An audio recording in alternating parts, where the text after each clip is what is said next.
Hello. അപ്പോൾ ഇന്നത്തെ vlog എന്ന് പറയുന്നത് ഈസി ആയിട്ട് ഉണ്ടാക്കാൻ പറ്റിയ ഒരു ബീഫ് കറിയുടെ റെസിപ്പിയാണ്. ഈ അടുപ്പിൻ്റെ കീഴിൽ നിന്ന് കുറേ നേരം സമയം കളയാൻ താല്പര്യമില്ലാത്തവർക്ക് ഉണ്ടാക്കാൻ പറ്റുന്ന ഒരു റെസിപ്പിയാണ്. അപ്പോൾ എങ്ങനെ തുടങ്ങിയാലോ? അപ്പോൾ നമ്മുടെ ആദ്യത്തെ പരിപാടി എന്ന് പറയുന്നത് ഇതിന് വേണ്ട ചേരുവകൾ സെറ്റാക്കുക എന്നുള്ളതാണ്. അതിൽ മെയിനായിട്ടുള്ളൊരു സാധനമാണ് കൊച്ചുള്ളി. ഇതൊന്ന് പൊളിച്ചെടുക്കുന്നതാണ് ഏറ്റവും വലിയൊരു ടാസ്ക് എന്ന് പറയുന്നത്. പിന്നെ ഞാൻ ഇച്ചിരി രക്ഷപ്പെട്ടു. കാരണം എന്താ വെച്ച് കഴിഞ്ഞാൽ ഇപ്രാവശ്യം കടയിൽ പോയപ്പോൾ കിട്ടിയത് ഇച്ചിരി വലിയ കൊച്ചുള്ളിയായിരുന്നു. അതുകൊണ്ട് പൊളിക്കാൻ ഇച്ചിരി എളുപ്പമുണ്ടായിരുന്നു. ഇച്ചിരിയേ ഉള്ളൂ, എന്നാലും കുറച്ച് സമയം എടുത്ത് പൊളിച്ചൊക്കെ വന്നപ്പോഴത്തേക്കിന് അങ്ങനെ കുത്തിയിരുന്ന് ഞാൻ ആദ്യം കൊച്ചുള്ളി എല്ലാം പൊളിച്ചെടുത്ത് അത് കഴിഞ്ഞിട്ട് പിന്നെ നേരെ വെളുത്തുള്ളി പൊളിക്കാൻ തുടങ്ങി.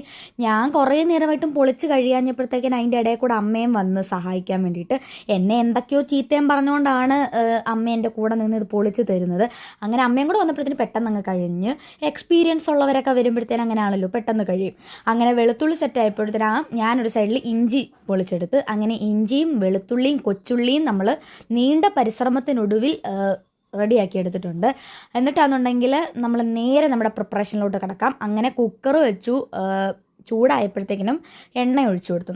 വെളിച്ചെണ്ണ ഒഴിച്ച് വെളിച്ചെണ്ണ ചൂടായപ്പോഴത്തേക്കിനും കടുക് ഇട്ട് കൊടുത്തു. കടുകിട്ട് പൊട്ടിച്ചതിന് ശേഷം ആണെന്നുണ്ടെങ്കിൽ കറിവേപ്പിലയും കൂടി ഇട്ട് കൊടുത്ത് അങ്ങനെ കറിവേപ്പില ഇട്ട് ഒന്ന് സെറ്റായി വന്നപ്പോഴത്തേക്കിനാണെന്നുണ്ടെങ്കിൽ അടുത്ത നമ്മുടെ മെയിനായിട്ടുള്ള സാധനം കൊച്ചുള്ളി ചേർക്കുക എന്നുള്ളതാണ്. അങ്ങനെ കൊച്ചുള്ളി ചേർത്ത് നന്നായിട്ടൊന്ന് ഇളക്കി കൊടുത്തു. പിന്നെ ഇടയ്ക്ക് ഒരു ഇച്ചിരി ഉപ്പിട്ട് കൊടുത്തായിരുന്നു, അത് ഇതിനകത്ത് വന്നിട്ടില്ല. അങ്ങനെ ഉപ്പിട്ട് കൊടുത്തിട്ടാണ് വഴറ്റിയത്. അതായത് ഈ കൊച്ചുള്ളിക്കകത്ത് ഇച്ചിരി ഉപ്പിട്ടിട്ട് വഴറ്റാൻ വെക്കുമ്പോഴത്തേനും പെട്ടെന്ന് വഴണ്ടി വരും എന്നൊക്കെ ആരോ പറയുന്നത് കേട്ടു. അങ്ങനെ ഇട്ട് കൊടുത്തതാണ്. അപ്പോൾ നമുക്ക് മറ്റൊരു സൈഡിൽ അടുത്ത പരിപാടി തുടങ്ങാം.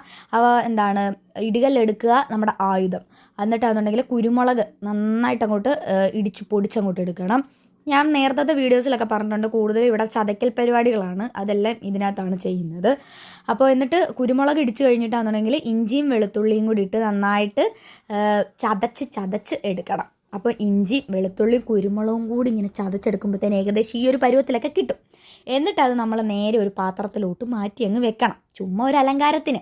ഇത് നേരെ എടുത്തിടാവുന്നതേ ഉള്ളൂ. അപ്പോഴത്തേക്കും നമ്മുടെ കൊച്ചുള്ളി എന്തായി, നന്നായിട്ട് റെഡി ആയിട്ടുണ്ടായിരുന്നു. അതായത് വഴണ്ട് വന്നു. അതിലോട്ട് നേരെ കുറച്ച് മഞ്ഞൾപ്പൊടി ഇട്ട് കൊടുക്കുക. പിന്നെ ഒരു 2-2.5 സ്പൂൺ മുളക് പൊടി. ഞങ്ങൾക്ക് നല്ല എരി വേണം എല്ലാത്തിനും, അതുകൊണ്ടാണ് ഏറെ ഇടുന്നത്. നിങ്ങൾ നിങ്ങളുടെ ആവശ്യത്തിന് ഇടാവൂ, ഇല്ലെങ്കിൽ പിന്നെ എരിച്ച് പണ്ടാരടങ്ങും. അതുകൊണ്ട് ഞാനാണെങ്കിൽ ഇങ്ങനെയാണ്.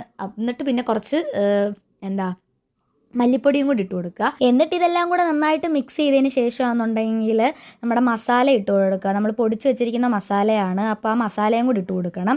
എന്നിട്ടാണെന്നുണ്ടെങ്കിൽ പിന്നെ ചേർക്കേണ്ട സാധനം എന്ന് പറയുന്നത് മെയിനായിട്ടുള്ളത് ഉപ്പാണ്. ഞങ്ങളുടെ ഈ പ്രാവശ്യം വാങ്ങിച്ച ഉപ്പിനകത്ത് ഇടയ്ക്കിടയ്ക്ക് കല്ല് പോലെ കല്ലല്ല, ഉപ്പ് കട്ട കെട്ടി കിടപ്പുണ്ടായിരുന്നു. പിന്നെ ഞാൻ സ്പൂണും കൊണ്ട് അടിച്ചടിച്ച് അതങ്ങ് പൊട്ടിച്ചു.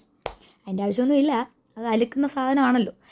എന്തായാലും എന്നിട്ട് നന്നായിട്ട് ഇളക്കിയതിന് ശേഷം എന്നുണ്ടെങ്കിൽ നമ്മുടെ അരപ്പും കൂടെ, അരപ്പല്ലല്ലോ ചതച്ച് വെച്ച സാധനം, ഇഞ്ചിയും വെളുത്തുള്ളിയും കുരുമുളകും കൂടെ ചതച്ച് വെച്ചില്ലായിരുന്നോ, അതും കൂടി ഇട്ട് കൊടുക്കാം. എന്നിട്ട് നന്നായിട്ട് ഇളക്കി യോജിപ്പിക്കാം. ഇളക്കി വന്നപ്പോഴത്തേന് അമ്മ അപ്പുറത്ത് തന്നെ വഴക്കുറന്നുകൊണ്ട് ഇത് കരിയെന്ന് പറഞ്ഞിട്ട് പിന്നെ ഞാൻ പെട്ടെന്ന് ബീഫ് എടുത്തങ്ങിട്ട് അങ്ങനെ നമ്മുടെ ബീഫും കൂടി ഇട്ടിട്ട് നന്നായിട്ട് ഇളക്കി അങ്ങോട്ട് യോജിപ്പിക്കുക.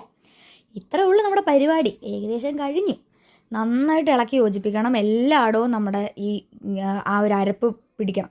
എന്നിട്ട് അങ്ങനെ നന്നായിട്ട് ഇളക്കിയതിന് ശേഷമാണെന്നുണ്ടെങ്കിൽ വെള്ളം ഒഴിക്കേണ്ട ആവശ്യമില്ല ബീഫിനകത്ത്, കാരണം വേവുമ്പോൾ നന്നായിട്ട് വെള്ളം ഇറങ്ങും. പിന്നെ എനിക്കൊരു സമാധാനത്തിന് വേണ്ടിയിട്ടാണെന്നുണ്ടെങ്കിൽ ഈ നമ്മൾ ചതച്ചപ്പോഴത്തേക്കിന് ആ ഇടികലിനകത്ത് കുറച്ച് വെള്ളവും കൂടി ഒഴിച്ച് ഞാൻ അതിനകത്തോട്ട് ഒഴിച്ചു. എന്നിട്ട് കുക്കർ അടച്ച് വെക്കുക. ഒരു 5-6 വിസിൽ കേൾപ്പിക്കണം, എന്നാലും നന്നായിട്ട് വെന്ത് കിട്ടത്തുള്ളൂ. അങ്ങനെ വിസിലും വന്ന് കുക്കർ നിർത്തി വെച്ചിട്ടാണെന്നുണ്ടെങ്കിൽ അതിൻ്റെ പ്രഷറെല്ലാം പോയി കഴിഞ്ഞപ്പോഴത്തേക്കിന് ഞാൻ ആ കുക്കർ അങ്ങോട്ട് തുറന്നു. അയ്യോ, ആ നെയ്യൊക്കെ അങ്ങോട്ട് ഇങ്ങനെ തെളിഞ്ഞ് നിന്നിട്ട് നമ്മുടെ ബീഫ് ഇങ്ങനെ വെന്ത് നല്ല ആയിട്ട് ഇരിപ്പുണ്ടായിരുന്നു. കുക്കറിൽ നിന്നുള്ള ഈ ആവി ഇങ്ങോട്ട് പറക്കുമ്പോഴത്തേക്കിന് നല്ലൊരു മണം വരും. അതാണ് ഹൈലൈറ്റ് എന്ന് പറയുന്ന സാധനം. അപ്പം നമ്മുടെ ബീഫ് കറി ഇവിടെ റെഡി ആയിട്ടുണ്ട്. ഇങ്ങനെ നിങ്ങൾ ഒന്ന് ട്രൈ ചെയ്ത് നോക്കണം. ഞങ്ങളിവിടെ ആണെന്നുണ്ടെങ്കിൽ കപ്പയും ബീഫും കൂടാണ് കഴിച്ചത്. അപ്പം ഇന്ന് അത്രയൊക്കെ ഉള്ളൂ. Tata, bye, see U.